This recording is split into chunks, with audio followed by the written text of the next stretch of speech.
Look what I've got! A new toy, a basher from Traxxas. This is a new one for me. Well, I've got the TRX4, but this is a whole different ball game, so it'll be interesting to see what I think. So stay tuned to find out.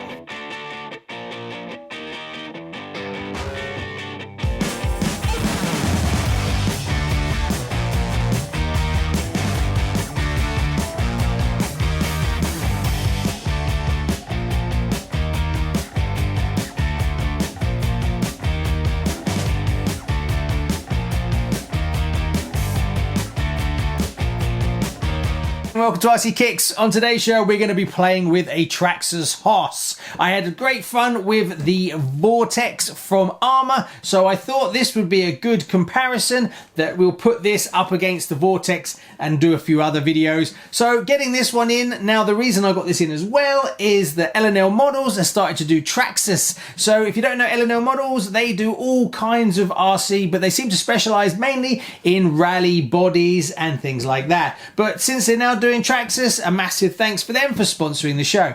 Anyway, what can I tell you about the Traxxas Hoss? Well, it is 514mm long, it is 333mm wide, and 212mm high. 1/10, so you don't expect Traxxas max size, but it's kind of a middle of the road sort of thing. Now, I have the Vorteks from Arrma that's just come out, so I thought this would be a good way to compare something from Traxxas against something from Arrma. And I like the idea of a big monster truck like this as well.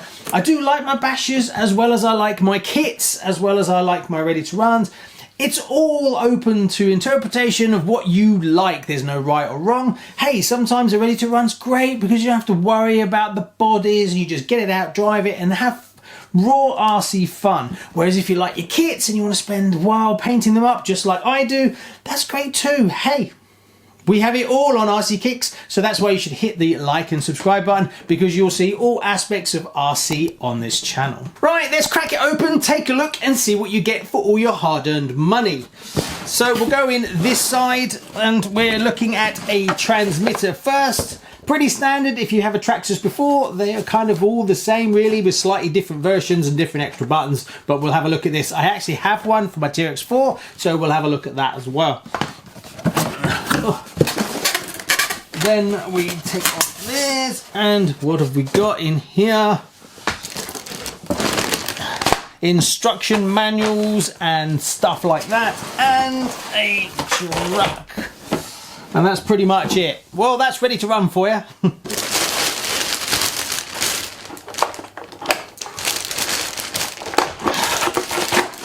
There we go, get rid of that. Well, it's orange. God, it's so thin. Some warnings basically saying the low voltage is deactivated. If you're going to run LiPo, you need to change it, so I must do that. So what do I think? Yeah, it looks all right. It's got lots of travel. I do like this whole body clip thing.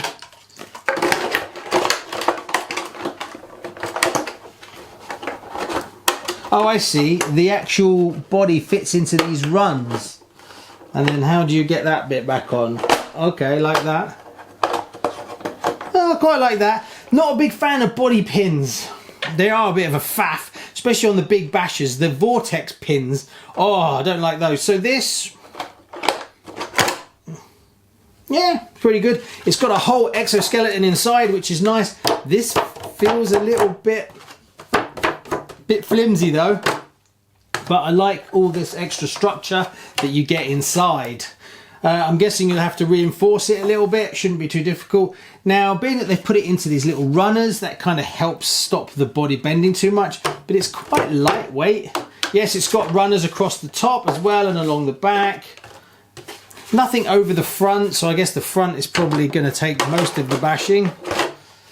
One downside to having all this framework inside is you get a lot more bolts and things going on, but it looks all right. Quality looks okay. Right, let's look at the specifications of this buggy. What do you get inside? Well, you get a ESC that's a VXL3. It's a BEC of 6 volts. Now, I couldn't figure out how, and I couldn't see any specifications of what ampage it was. So if anyone knows, comment below. Now, it pushes a 2400 kV 540 XL motor. Surprised the motor has got no heatsink and no fan. So I'm very surprised at that one. So you're telling me, Traxxas, it doesn't run hot? Metal prop shaft all the way through, and it's got a lot of metal gears in it as well, which is nice to see. Now, a servo is a 2075 125 ounce torque 9 kg servo. Plastic gears on this. For this kind of money, I'm a bit surprised we don't get metal gears. It's a 0.17 seconds to 60 degrees, and it runs on 6 volts. Sledgehammer tires. Yeah, they're pretty good. They're quite tough, actually. I do like the rims. They're a bit sort of like, got a bit metallic-y paint on them, and obviously the tyres are glued down. It's got a very high chassis. There's lots of space underneath, I guess, for lots of jumping, and obviously it's got lots of suspension travel to soak up some of those bumps. Now, this truck is nothing new from Traxxas. It came out in, I think it was August or September last year in 2020. So I'm a bit late to the party on this one, but really I got this in mainly because I wanted to put it up against the Vorteks. First thing we need to do is get my battery in, resolder something else, because this I don't think is going to work for me. I might be able to make an adapter, I'm not sure, otherwise it's going. Now, this doesn't have any super special sort of battery data feedback to the controller or anything like that, like the Arrma. And so far, from the first impressions, the transmitter is not as good as the Arrma one. So is that 1-0 to Arrma? We will see. Right, let's get the battery out, see if I can get it up and running, and then we can take it out for a blast. Because in the UK, it's actually sunny again, even though it's been raining for like 10 days straight. Grass looks better though on the bug rat track. There you go, 35 minutes later, I have an adapter. Wouldn't it be nice if there was one standard, or just 2? Not 30. Anyway, there we go. I've charged up all my batteries. The camera's charged. Got the transmitter. Everything's ready to go. Let's go take it for a blast.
Whoa.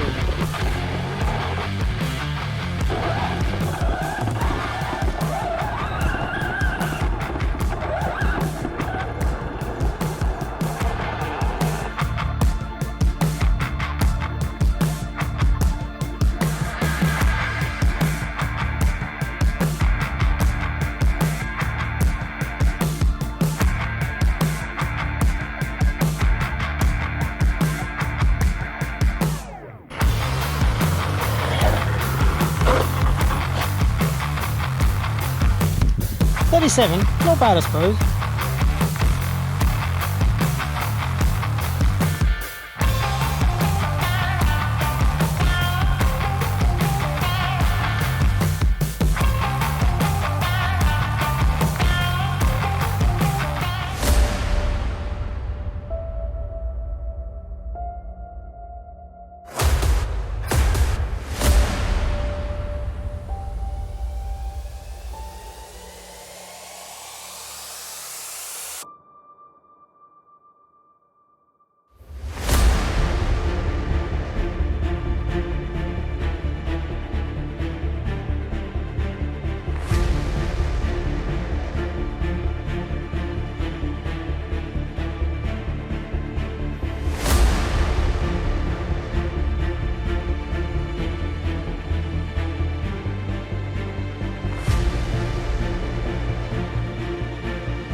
So there you go, that's the first run of the Hoss from Traxxas.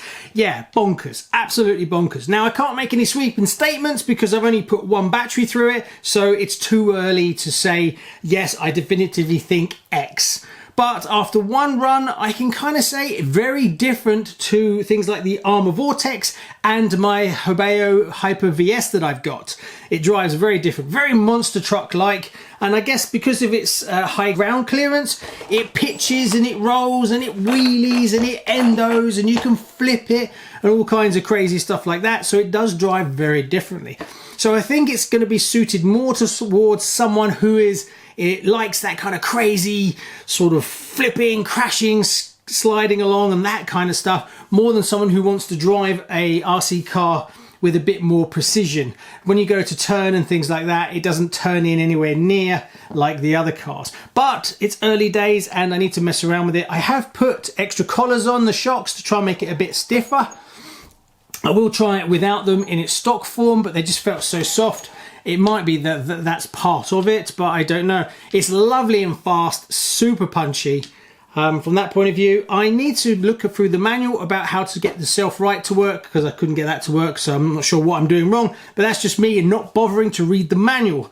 Anyway, stay tuned, hit the like and subscribe button if you haven't already, and in the next upcoming video, I'm putting this Hoss directly against the Vortex from Arrma. So stay tuned to find out which one is the best.